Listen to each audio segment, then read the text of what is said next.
If young families can't afford to live anywhere near the centre of town, our cities will keep spreading beyond the horizon.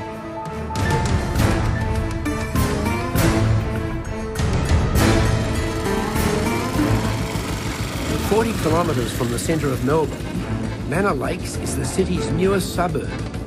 There's no actual lake here yet, but the pioneers have already arrived, and soon 25,000 more will follow.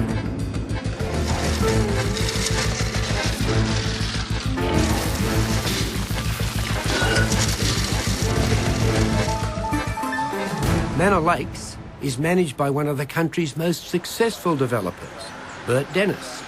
He has more than 50 years property experience, and this is one of his biggest projects yet. And with the population set to double, it's a gamble that's bound to pay off.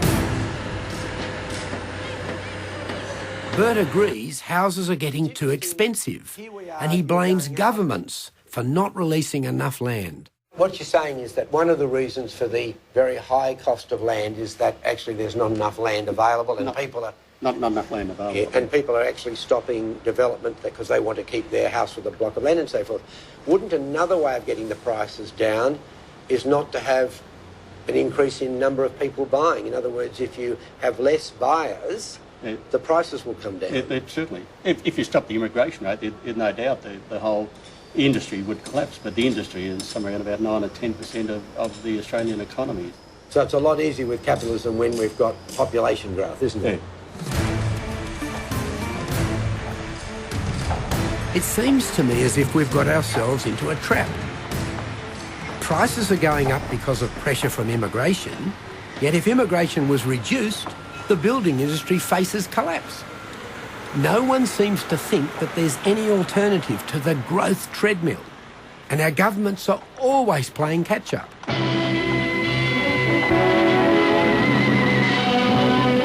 Australia has known falling values in wages and higher cost of living, and on top of this, a desperate shortage of housing. More than 250,000 urgently needed.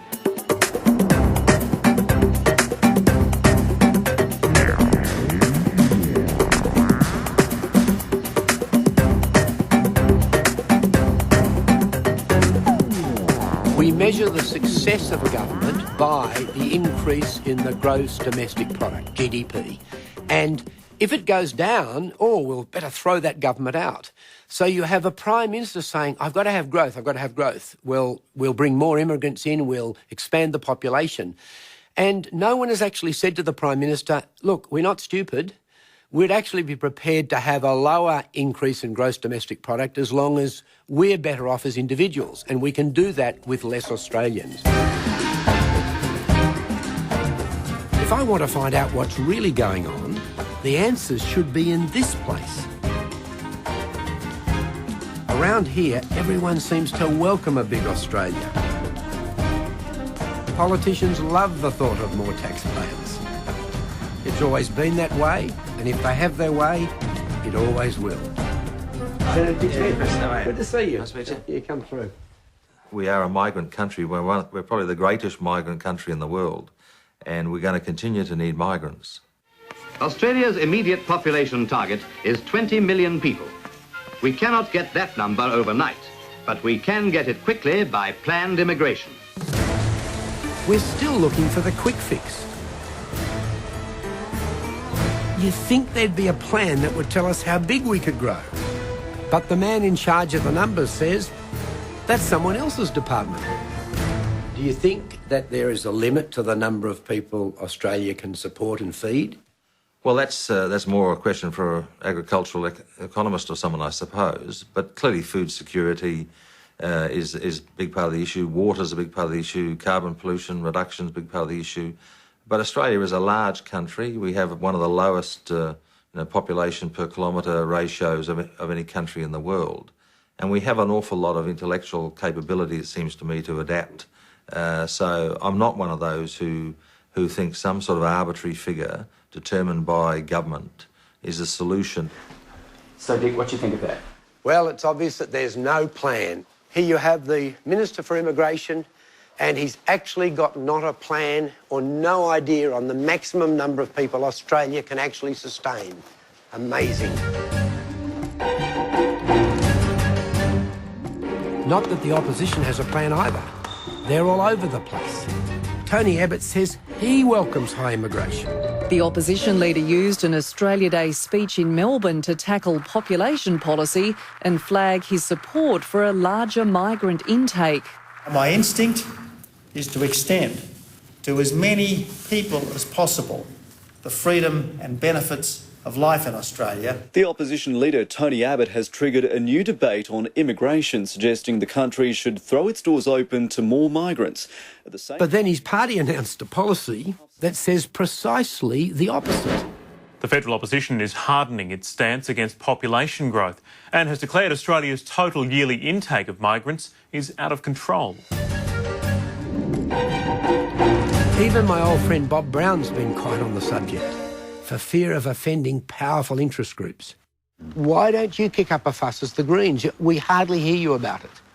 Well, I'll take responsibility for that, because I can tell you that the single most common question I get in public forums, out of the blue, is about population. Bring it into this place and you run straight into a wall of putty. It is not... The question there really is, why isn't the population itself, why aren't the people of Australia insisting that their politicians raise this issue and deal with it? Why don't they vote for people who do raise the issue? Yeah. Why is the media so frightened to take up the issue of population? We've really got to get out of that mindset. Bob's right. Politicians don't want debate about population. I don't want to see them here. Come to Australia, you should live like an Australian. It raises too many difficult questions about fertility and immigration. They would much rather shut the discussion down. I think Dick Smith should stay out of people's bedrooms. Dick Smith, mate. How you good going? to see you. How you I'm making a documentary on population. Good on you. So do you want to see me next week or something? Yeah, we're front. Rightio. Next week, I think it is. Thank you. We all know that the world has plenty of problems. It staggers me that so often we ignore the elephant in the room, increasing population. There's just one bloke in politics with the courage to speak out, even though it gets him into trouble with his colleagues. Labor backbencher Kelvin Thompson. All of the problems that we see now, things like food prices, housing affordability, traffic congestion, overcrowded concrete jungles, carbon emissions, all of these things come back ultimately to population. I've become a Kelvin Thompson disciple. In my view, it isn't so much a problem as the problem. He's urging a cut in our immigration levels to their historic average of around 70,000 migrants per year. And dropping the wasteful baby bonus that costs us nearly $1.5 billion a year. I mean, what you're saying just sounds so obvious that it seems impossible to me that with all of our leaders that they don't agree with you. What's going on? Well, I think the issue is that business in general and property developers in particular have been pushing governments and political parties and politicians hard over the years for maximum population outcomes, maximum migration levels. And they have a lot of influence in our political system, courtesy of campaign donations.